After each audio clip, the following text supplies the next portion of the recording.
عالم آدمی بولنے سے پہلے سوچتا، سوچ کر کے بولا کرتا، اور جاہل آدمی بے سوچے سمجھے بکا کرتا۔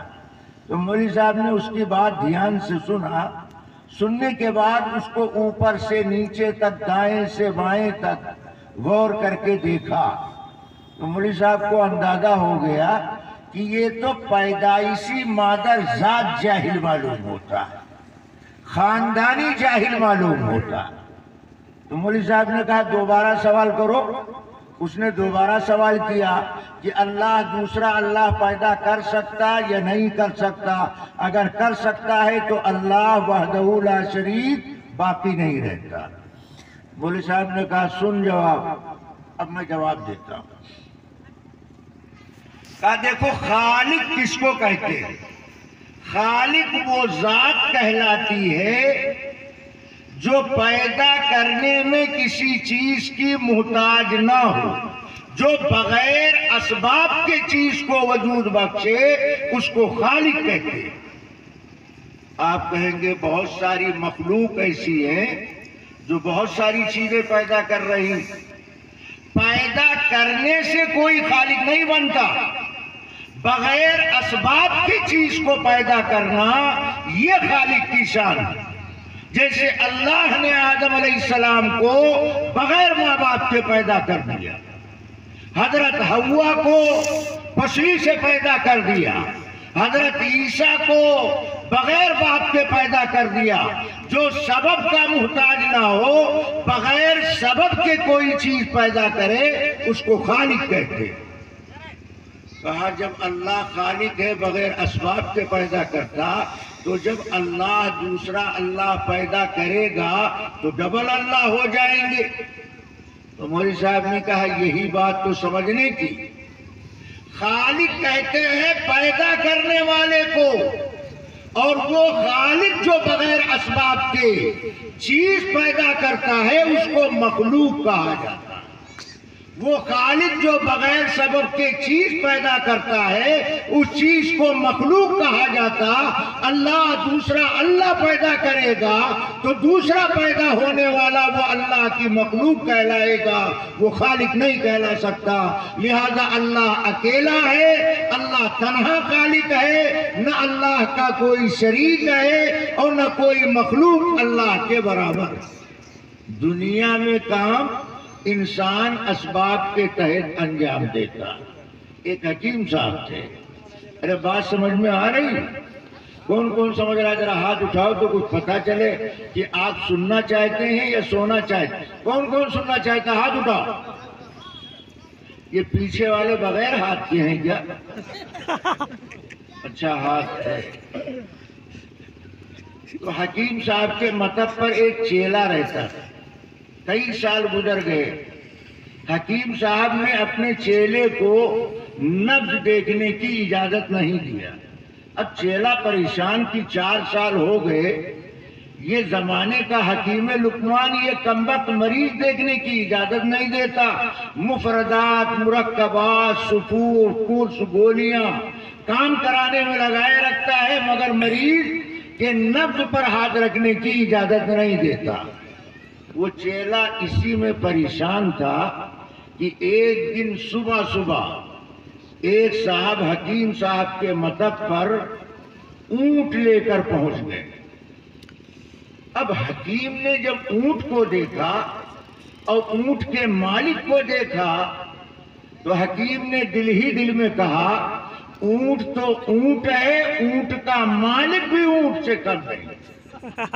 حکیم نے دل ہی دل میں کہا اونٹ تو اونٹ ہے، اونٹ کا مالک بھی اونٹ سے کم نہیں۔ یہ بیمار اونٹ کو ہمارے مطب میں لے کر کیوں آیا؟ ارے ہمارے ہاں بیمار انسانوں کا علاج کیا جاتا اور بیمار جانوروں کے لیے اسپتال الگ، اور بیمار انسانوں کے علاج کے لیے اسپتال الگ۔ یہ بیمار اونٹ لے کر کے ہمارے مطب میں کیسے آیا؟ تو حکیم حکیم ہوتا ہے، حکمت سمجھ سے کام کرتا، مگر اللہ نے ہمیں ایمان کی دولت عطا فرمائی۔ قرآن کی نعمت عطا فرمائی، پیغمبر کی امت میں اللہ نے اپنے فضل و کرم سے امتی بننے کا شرف عطا فرمایا۔ جو کام وہ کرتا ہے وہی کام ہم کریں گے تو ہمارا انجام وہی ہوگا جو اس نومولود حکیم کا ہوا۔ لہذا ہم کو کیا کرنا چاہیے اور ہم کو کیا کرنا نہیں چاہیے؟ میں نے قرآن کی یہ چھوٹی آیت پڑھی، آپ اس آیت کو نکاح کے خطبے میں قاضی کی زبان سے سنتے ہیں۔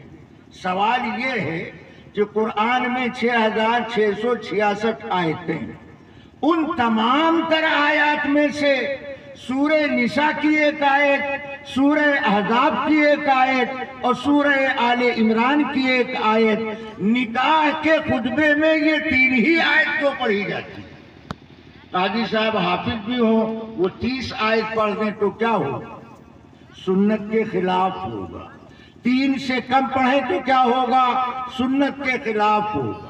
سنت انہی 3 آیتوں کا پڑھنا، ان میں سے یہ ایک آیت۔ ہم آپ 50 نکاح کی مجلس میں شرکت کر چکے، مگر کبھی ہمیں خیال نہیں آیا کہ آخر قرآن کی یہی آیت خطبہ نکاح میں کیوں پڑھی جاتی ہے۔ اس آیت میں کون سی ایسی بات ہے جو ہمیں بار بار نکاح کی مجلس میں سنایا جاتا؟ میں نے جو آیت پڑھی ہے، اس آیت میں اللہ تعالیٰ نے ایمان والوں سے موت کی یاد دہانی کرائی ہے۔ اللہ تعالیٰ فرماتے ہیں یا ایھا الذین آمنوا اتقوا اللہ حق تقاتہ ولا تموتن الا وانتم مسلمون۔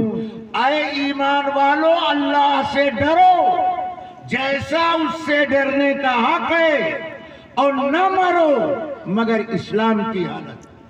میں آپ سے پوچھنا چاہتا ہوں، یہ اللہ نے اتنا زوردار مطالبہ ہم سے آپ سے کیسے کر لیا؟ اللہ کرے نہ مرو مگر اسلام کی حالت میں، تو ہمارے اختیار میں ہے مرنا؟ نہ پیدا ہونا ہمارے اختیار میں، نہ مرنا ہمارے اختیار میں۔ جب موت ہمارے اختیار میں نہیں ہے تو اللہ نے یہ مطالبہ ہم سے کیسے کیا کہ تم کو موت نہ آئے مگر اسلام کی حالت میں؟ اگر مرنا ہمارے اختیار میں ہوتا تو اسلام پر موت کا مطالبہ سمجھ میں آتا۔ جب مرنا موت ہمارے اختیار میں نہیں ہے تو اللہ تعالیٰ نے مطالبہ ہم سے کیسے کیا نہ مرو مگر اسلام کی حالت میں؟ ارے سوال سمجھ میں آیا؟ اب جواب سمجھو۔ اللہ نے مطالبہ کیا ایمان والو نہ مرو مگر اسلام کی حالت میں۔ معلوم کیا ہوا؟ ارے ایمان